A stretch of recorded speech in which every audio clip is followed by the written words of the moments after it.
There is an agenda to create an Orwellian, fascist, stroke communist, because they're the same really, global state, and to impose that in every country. Now,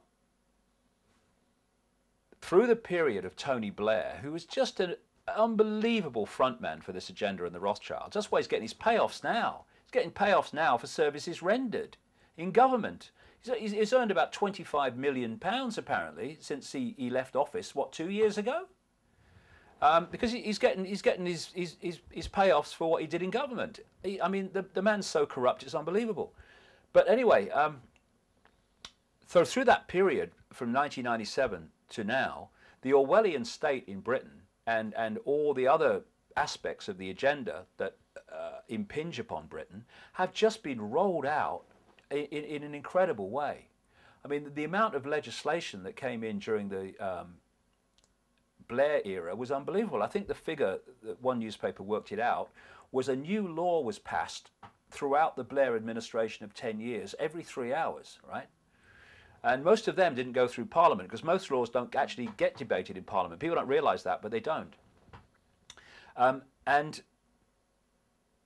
so they really want to keep that going, because they want, for instance, to continue this process, massively part of the agenda, been exposing it for decades. They want to turn the European Union into a fully fledged United States of Europe, in which there won't even be any countries of Europe. They want to break the countries up into regions with no power and no influence.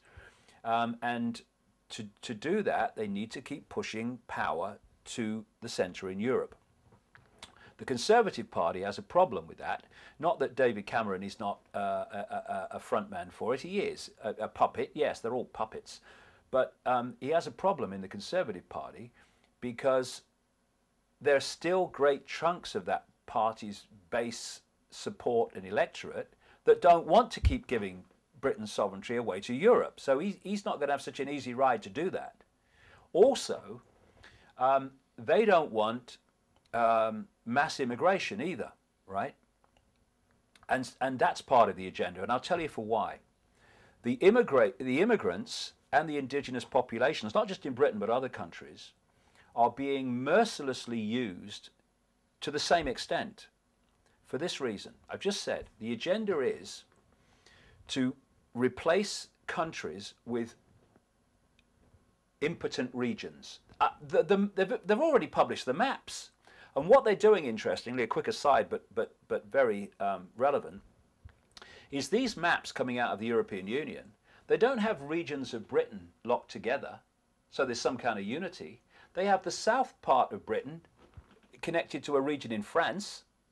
They have another part of Britain connected to a region in Scandinavia, and because they want to break up any sense of unity, so the centre has total power.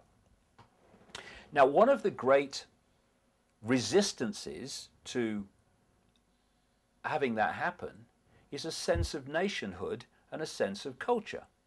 I don't care if it's the Indian culture or the Pakistani culture or what we used to call the British culture or the Swedish culture. Wherever you are in the world, there's a sense of culture which brings a kind of unity. And it's breaking up all unity, including the family, that they want. And so what they've done in Europe is they've taken the borders down. So we're having people pour into this country from these countries, and people go into these countries from these countries, and basically what they're creating on purpose is like a blob European cocktail culture which has no real identity. Tony Blair and Jack Straw, the government minister Jack Straw, who's really he's a puppet, but he's very much a frontman. They decided on a policy of allowing as much immigration into Britain as possible to, quote, these were their words, change British society forever. That's this agenda I'm talking about. And people would reel back at that. What do they want to do that for? Because of what I'm describing. This is why they want the border with Mexico basically non-existent, so loads of people, Mexicans, pour into America, and other people point to America, and they change the culture. What's America anymore? What's Britain anymore? It's just a blob. This is what they want, because what they're doing then is diluting the resistance to the end of the nation state, which is what the whole plan is. So having said all that background, two parties are quite happy with both of those things and much else in the agenda, and they will not have the problem that Cameron would have with the Conservative base support of doing that, and that's the Liberal Democrats and the Labour Party. And if you want to keep the Labour, I'm not saying this is going to happen, because it depends how people vote. I'm saying this is the way it's going as we speak. One of the biggest Rothschild frontman in British politics is a guy called Peter Mandelson. He goes on holiday at Corfu at the Rothschild mansion, flaunts it in the papers. And his job, they brought him back from the European Union and made him a lord, therefore he could enter the British government without a single vote being cast in his favour. He came in to take control of the governing Labour Party, which after Blair, of course, for the last 2 years, 3 years, or whatever it is, has been led by the hapless, hopeless Gordon Brown. And he's trying to keep the Labour Party in government so they can continue this agenda that's been going on since 1997. But the British people are rejecting the Labour Party massively because of their appalling actions in government, including the Iraq war based on lies. And therefore, if he's going to keep them in power, he can only keep them in power with another party. And this is why suddenly Nick Clegg of the Liberal Democrats, who is Tony Blair personified, is just another Tony Blair. I mean, you know when Nick Clegg's lying because his lips are moving, just like Blair. And so suddenly, out of nowhere, this man's been held up, and with it, oh yeah, he's not a fresh face. He's just another career politician fronting up for the agenda. That's all he is. And he's been brought to the fore, and the Liberal Democrat support, at least in the opinion polls, has massively expanded, which has started to marginalise the Conservative Party. And the idea is, if they can pull it off, chances are at the moment they will, is to have a coalition between two left-of-centre parties, alleged left-of-centre parties. Tony Blair, anything to do with Tony Blair is left-of-centre? Are you kidding? Alleged coalition between the Labour Party and the Liberal Democrats.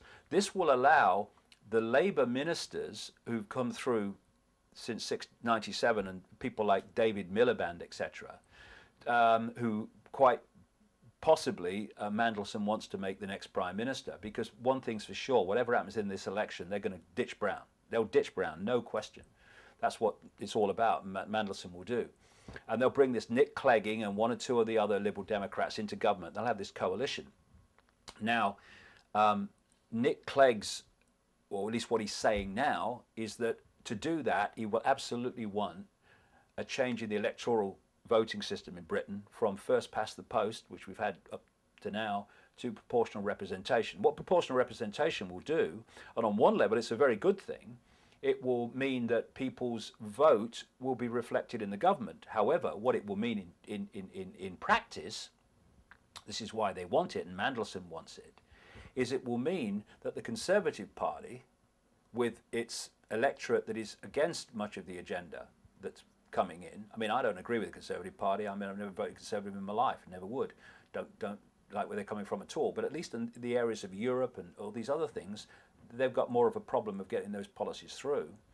They will never be able to govern alone again, probably, because the proportional representation will mean that the Liberal Democrats and the Labour Party will have a constant coalition. In other words, what we will have is a one-party state.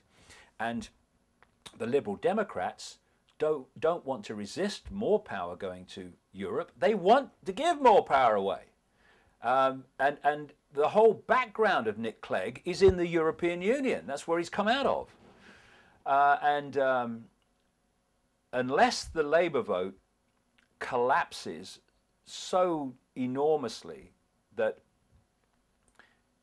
they don't win the majority of seats, which under a first past the post system they could get the least votes and get the most seats, Unless that happens, I think that scenario will unfold. But there are other possible scenarios, but that's the one they want. I'm absolutely convinced of that.